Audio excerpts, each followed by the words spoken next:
അപ്പോൾ സുഹൃത്തുക്കളെ, ഇപ്പം നമ്മൾ കാണാൻ പോകുന്നത് വലമണി കെട്ടാൻ പോകുന്നതാണ്. വലമണി കെട്ടുന്നതും മെയിൻ കാലും പിന്നെ പിള്ളക്കാലും പിന്നെ അതിൻ്റെ നമ്മുടെ മാഞ്ഞാളിൻ്റെ റോപ്പെല്ലാം കെട്ടുന്നതാണ്. അതോടുകൂടി നമ്മുടെ വലയുടെ പണി കഴിയും. അപ്പോൾ വലമണി എങ്ങനെയാണ് കെട്ടുന്നതെന്ന് നോക്കാം, വീഡിയോയിലേക്ക് പോകാം. അപ്പോൾ നമ്മുടെ വലമണിക്കായിട്ട് നമ്മൾ എടുത്തിട്ടുള്ളത് നൈലോണിൻ്റെ 4mm റോപ്പാണ്. അപ്പോൾ അതെടുത്തിട്ട് അതിൽ 2 നമ്പർ നൂല് വെച്ച് നമ്മൾ ഈ തലഭാഗത്ത് കെട്ടിയിട്ടുണ്ട്. കാരണം വലമണി നമുക്ക് ഈ റോപ്പ് വെച്ച് വലമണിയുടെ ഉള്ളിലൂടെ കയറ്റാൻ ബുദ്ധിമുട്ടായിരിക്കും. അതിന് നമ്മുടെ തെങ്ങോലയുടെ ഈർക്കിലെടുക്കുക. അത് ഇതേപോലെ നടു മടക്കിയിട്ട് ഒടിഞ്ഞു പോകാത്ത രൂപത്തിൽ മടക്കാം. ഈ നൂലിനുള്ളിലൂടെ ചേർക്കാം. അതിനുശേഷം വലമണിയുടെ ഉള്ളിലൂടെ ഈ ഈർക്കിൾ പാസ് ചെയ്യാം. ഈർക്കിൾ പാസ് ചെയ്തിട്ട് നമ്മൾ ഈ കയറ് നേരെ ഒപ്പം പിടിച്ചെടുത്താൽ വലമണി സുഖമായിട്ട് നമുക്ക് ഇതേപോലെ കയറ്റിയെടുക്കാൻ പറ്റും. അങ്ങനെയാണ് വലമണി നമ്മൾ റോപ്പിൽ കയറ്റുന്ന രീതി.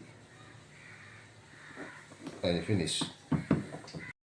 അപ്പോൾ സുഹൃത്തുക്കളെ, നമ്മൾ വലമണി കെട്ട് തുടങ്ങാൻ പോവുകയാണ്. അപ്പോൾ അതിനായി നമുക്ക് ഈ റൗണ്ട് നെറ്റാണ് മൊത്തത്തിൽ. അപ്പോൾ എവിടെ നിന്ന് വേണമെങ്കിലും നിങ്ങൾക്ക് വലമണി കെട്ടുന്നത് തുടങ്ങാം. അപ്പോൾ നമ്മൾ ഓൾറെഡി നമ്മുടെ വലമണി റോപ്പിൽ കയറ്റി വെച്ചിട്ടുണ്ട്. ഇതിൻ്റെ തലഭാഗം ഞാനിവിടെ കെട്ടി വെച്ചാണ്. എന്താ വെച്ചാൽ നമ്മൾ കെട്ടി വരുമ്പോൾ ഈ സൈഡിലോട്ട് പിന്നെ ഇതിങ്ങനെ റൗണ്ടിൽ കെട്ടിപ്പോയി മറ്റേ സൈഡ് വന്ന് ഇതിനോട് ജോയിൻ്റ് ആവും. അപ്പോൾ എക്സ്ട്രാ കുറച്ച് റോപ്പ് ഞാനിവിടെ കെട്ടി വെച്ചത് മാത്രം. നമ്മൾ തുടങ്ങുന്നത് ഇവിടെ നിന്നാണ്. നോക്കാം. ഫസ്റ്റ് നമ്മളൊരു കണ്ണിലൂടെ കുരുത്ത്. അതിനായിട്ട് നമ്മൾ എടുത്തിട്ടുള്ളത് തെങ്ങോലയുടെ ഈർക്കിൾ തന്നെയാണ്. കുറച്ച് ഏകദേശം 1.5 മീറ്റർ 2 മീറ്റർ റോപ്പ് എടുത്തിട്ട് ഇങ്ങനെ കെട്ടിപ്പോയാൽ മതി. മൊത്തം റോപ്പാകുമ്പോൾ നമ്മുടെ ഈ വലമണിയുടെ ഉള്ളിലുള്ള നൂല് കയറ്റാൻ ബുദ്ധിമുട്ടായിരിക്കും. അതുകൊണ്ടാണ് കുറച്ച് നൂല് നമ്മൾ എടുത്തിട്ടുള്ളത്. 3-ാം നമ്പർ നൂലാണ് എടുത്തിട്ടുള്ളത്. അപ്പോൾ അതിനായിട്ട് നമ്മൾ ഫസ്റ്റ് ഇങ്ങനെ വല പിടിച്ചിട്ട് ഈ തലഭാഗം ഒന്ന് കെട്ടിപ്പിടിപ്പിക്കാം, സ്ട്രോങ് ആക്കാം. അതിന് നമ്മൾ തലഭാഗം വലിച്ചെടുക്കുക. ഏകദേശം 1.5 മീറ്ററോളം ഞാൻ റോപ്പ് എടുത്തിട്ടുണ്ട്. അപ്പോൾ ഒരു 10 മണിയൊക്കെ കെട്ടാനുള്ള റോപ്പ് നൂല് ഉണ്ടാവും. അപ്പോൾ അത് നമ്മൾ മറച്ചു പിടിച്ചു. അതിനുശേഷം നമ്മൾ താഴെക്കൂടെ എടുത്തു, ഇതിനുള്ളിലൂടെ വളച്ചു. ഫസ്റ്റ് ഒരു കെട്ട് നമ്മൾ വെച്ചു. ഒരു കെട്ട് നമ്മൾ നല്ല സ്ട്രോങ് ആയി കൊടുത്തു. ഇത് സ്റ്റാർട്ടിങ് പോയിൻ്റ് അല്ലേ, അപ്പോൾ 2 കെട്ട് നല്ല സ്ട്രോങ്ങിൽ ഇടുന്നതാണ്. അതിന് താഴെയൂടെ മറച്ചു. പിന്നെ നമ്മുടെ വലയുടെ കണ്ണിയുടെ ഉള്ളിൽ കൂടെ ഒന്നുകൂടെ മറച്ചു.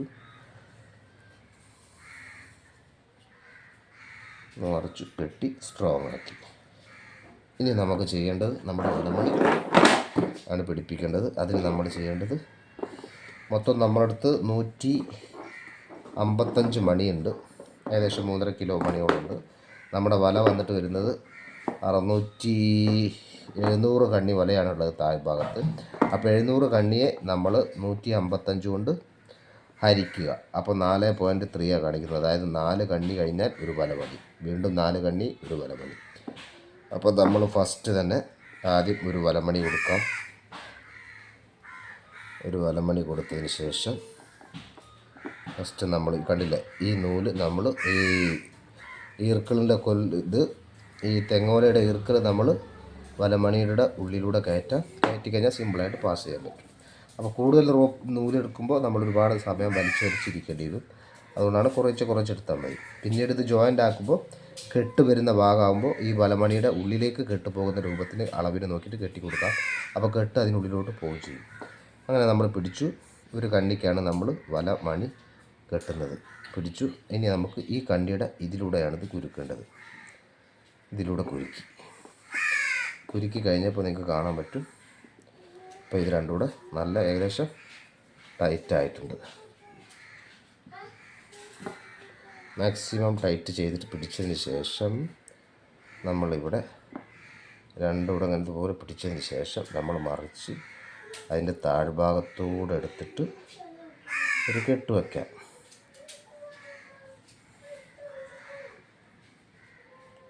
ഒരു കെട്ട് വെച്ചു. വലമണി അവിടെ കുടുങ്ങി കേട്ടോ, കണ്ടില്ലേ? ഇത്രയേ ഉള്ളൂ പണി. വലിയ സംഭവം ഒന്നുമല്ല, സിമ്പിളായിട്ട് നിങ്ങൾക്ക് ചെയ്യാൻ പറ്റുന്നതാണ്. വീണ്ടും ഒരു കെട്ടുകൂടെ വയ്ക്കാം.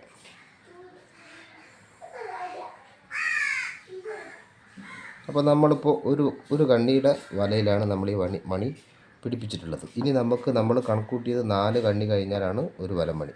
അപ്പോൾ ഇതേപോലെ ഈ നൂല് ഇതിൻ്റെ റൂപ്പിൻ്റെ താഴെ ഈ കണ്ണിയിൽ മറിച്ചു. 1 2 നമ്മൾ മറിച്ചു. വീണ്ടും 3 4. അത് വലമണിയുടെ കണക്കിലാണ്. വലമണിയുടെ കണക്കും പിന്നെ നമ്മുടെ കണ്ണിയുടെ കണക്കും എണ്ണീറ്റാണ്. നിങ്ങൾക്ക് കൂടുതൽ മണി കയറ്റണമെന്നുണ്ടെങ്കിൽ വീണ്ടും മണി വാങ്ങിക്കഴിഞ്ഞാൽ ചിലപ്പോൾ 2 കണ്ണിയാകുമ്പോൾ നിങ്ങൾക്ക് കൊടുക്കാൻ പറ്റും. ഇതേ തളർച്ച നമ്മൾ കൊടുക്കുക. ഓവർ തളർച്ച പാടില്ല. ഇതേ തളർച്ച ഇങ്ങനെ നോക്കിയിട്ട് ഇങ്ങനെ വല പിടിച്ച് നോക്കാം. വല പിടിച്ച് നോക്കിയിട്ട് ഇതേ തളർച്ച കൊടുക്കാം. ഇത്ര ഓവർ തളർച്ച പാടില്ല. ഈ തളർച്ചയിൽ കൊടുക്കാം. ഇപ്പം നിൽക്കുന്നുണ്ടില്ലെങ്കിൽ ഇങ്ങനെ കറക്റ്റ് പിടിക്കുക. പിടിച്ചതിന് ശേഷം നമ്മുടെ കണ്ണിയെല്ലാം കറക്റ്റ് ചെയ്ത് സൈസാക്കിയതിന് ശേഷം ഇതേപോലെ കറക്റ്റ് പിടിച്ചതിന് ശേഷം നമ്മൾ നേരത്തെ ചെയ്തിരുന്ന പോലെ തന്നെ ഇതിൻ്റെ താഴെ കൂടെ ഫസ്റ്റ് മറിക്കാം. അതിന് ശേഷം ഇതിൻ്റെ ഉള്ളിലൂടെ ഈ കണ്ണിയുടെ ഉള്ളിലൂടെ മറിക്കുക. ഇതാകുമ്പോൾ ഒറ്റ കെട്ട് മതി. നല്ല സ്ട്രോങ് ആയിരിക്കും. ഒറ്റ നെട്ട് മതി. ഓക്കെ, ഇപ്പോൾ നിങ്ങൾ കണ്ടില്ലേ വല നിൽക്കുന്നുണ്ടില്ലേ നിങ്ങൾ? ഇതേപോലെ നിൽക്കും. അതിവിടെ വലമണി ഉണ്ടായ കാരണമാണെങ്കിൽ അത് പിന്നെ അങ്ങോട്ടും ഇങ്ങോട്ടൊക്കെ വലിഞ്ഞ് കറക്റ്റായി വരും. ഇപ്പോൾ വേണമെങ്കിൽ ഈ നൂല് ഇങ്ങോട്ട് ഇച്ചിരി വലിച്ചു കഴിഞ്ഞാൽ നിങ്ങൾക്ക് കാണാൻ പറ്റും. കണ്ടോ? കണ്ടില്ലേ? ഇനി നമ്മൾ വീണ്ടും ഇതിൽ താഴെ കൂടെ എടുക്കാതെ തന്നെ നമ്മൾ കയറ്റേണ്ടത് വലമണിയാണ്. വലമണിയിലൂടെ ഇറുക്കിൽ പാസ് ചെയ്തു അതേ നൂല് തന്നെ. ഈ റോപ്പ് ഇങ്ങനെ കിടക്കും. ഈ നമ്മൾ ഇട്ടിരിക്കുന്ന ഈ റോപ്പിൽ ഇത് കുരുങ്ങി വരികയും ചെയ്യും. ഇതിങ്ങനെ കിടക്കും. കാരണം ഇത് അങ്ങോട്ടും ഇങ്ങോട്ടും പാസ് ചെയ്ത് ഇതിനായിട്ട് യാതൊരു ടച്ചും ഇല്ല. ഈ വലമണി മാത്രമേ ഉള്ളൂ കൂടെ പാസ് ചെയ്തിട്ടുള്ളൂ. എന്നിട്ട് വീണ്ടും നമ്മൾ അടുത്ത കണ്ണി കൊരുത്തു. വീഡിയോ നിങ്ങളൊന്ന് ശ്രദ്ധിച്ച് സാവകാശം ഇരുന്ന് കണ്ടു കഴിഞ്ഞാൽ നിങ്ങൾക്ക് സിമ്പിളായിട്ട് ചെയ്യാൻ പറ്റും. കണ്ണി കുരുത്ത് നമ്മൾ നല്ല ടൈറ്റ് ചെയ്തു. അതിന് ശേഷം നമ്മളിവിടെ പിടിച്ചതിന് ശേഷം ഇതിന് താഴെ കൂടെ മറിച്ചു വലിച്ചു കഴിഞ്ഞു. ഇത്ര പണിയുള്ളൂ. ഒരു കെട്ടുകൂടെ വെച്ചു കൊടുക്കാമെന്ന് മാത്രം സ്ട്രോങ്ങിന് വേണ്ടിയിട്ട്. 2 കെട്ട്. രണ്ടാമത്തെ പണിയും ആയി. കണ്ടില്ലേ? ഇനി വീണ്ടും നമ്മളങ്ങനെ 4 1 2 3 4 കണ്ണിക്ക് മറിച്ചു. അതിനുശേഷം നമ്മൾ പിടിച്ചു നോക്കുന്നു. തളർച്ച എത്രയാണ് വേണ്ടത് അതേ കറക്റ്റ് തളർച്ച കൊടുത്തു. ഇവിടെ കൂട്ടിപ്പിടിച്ചു കെട്ടി. ഇവിടെ കൂട്ടിപ്പിടിച്ചു. തളർച്ച ഒന്നുകൂടി ചെക്ക് ചെയ്യാം. ഈ തളർച്ച മതിയെങ്കിൽ മതി. അത് നിങ്ങളെ ഇഷ്ടം പോലെയാണ്. പക്ഷെ ഓവർ തളർച്ച കൊടുക്കാതിരിക്കലാണ് ഏറ്റവും നല്ലത്. ഞാൻ കുഴപ്പമില്ലാത്ത ഈ കണ്ണിയുടെ വലുപ്പത്തിലുള്ള തളർച്ച ഇവിടെ ഞാൻ കൊടുത്തിട്ടുള്ളത്. ഒരു ഇച്ചിരി കൂടി വേണമെങ്കിൽ കൊടുക്കാം. ഇച്ചിരി കൂടി കൊടുത്തു. നമ്മൾ ഇത് പിടിച്ചു താഴെ കൂടെ പിന്നെ ഒരു പ്രാവശ്യം ഉള്ളിൽ കൂടെ നേരെ വലിച്ചു ടൈറ്റ് ചെയ്തു. കണ്ടില്ലേ നിങ്ങൾ? വലമണി നിൽക്കുന്നുണ്ടില്ലേ? ഇങ്ങനെയാണ് നിൽക്കുക. ഇതേപോലെ കംപ്ലീറ്റ് ചെയ്യാം. ഇതാണ് ഇത്. ശ്രദ്ധിച്ച് ഈ ഭാഗം ശ്രദ്ധിച്ച് കണ്ടാൽ നിങ്ങൾക്ക് മനസ്സിലാവും. ഇതേപോലെയാണ് കംപ്ലീറ്റ് ചെയ്യേണ്ടത്. അപ്പോൾ സുഹൃത്തുക്കളെ, നമ്മുടെ വലമണി നമ്മൾ കെട്ടിക്കഴിഞ്ഞിട്ടുണ്ട്. അതായത് വീശുവല ഉണ്ടാക്കുന്നതിൽ ഏറ്റവും കൂടുതൽ സമയമെടുക്കുന്നതും റിസ്ക് ഉള്ളതുമായ ഒരു കാര്യമാണ് വലമണി കിട്ടുക എന്നുള്ളത്. അപ്പോൾ അതിന് ഇച്ചിരി സമയമെടുക്കും. സാവധാനം ഇരുന്ന് ചെയ്യേണ്ട വർക്കാണ്. അതിന് കുറച്ച് ക്ഷമ വേണം.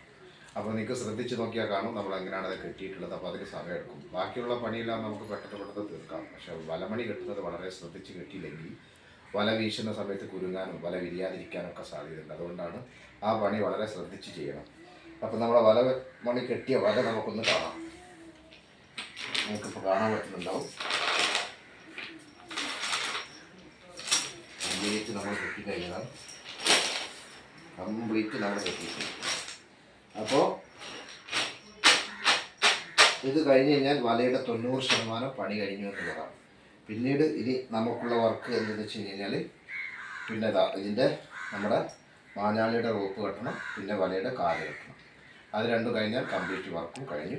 അപ്പോൾ അത് കെട്ടുന്നത് ചെയ്യുന്നത് നമുക്ക് അടുത്ത വീഡിയോയിൽ കാണാം.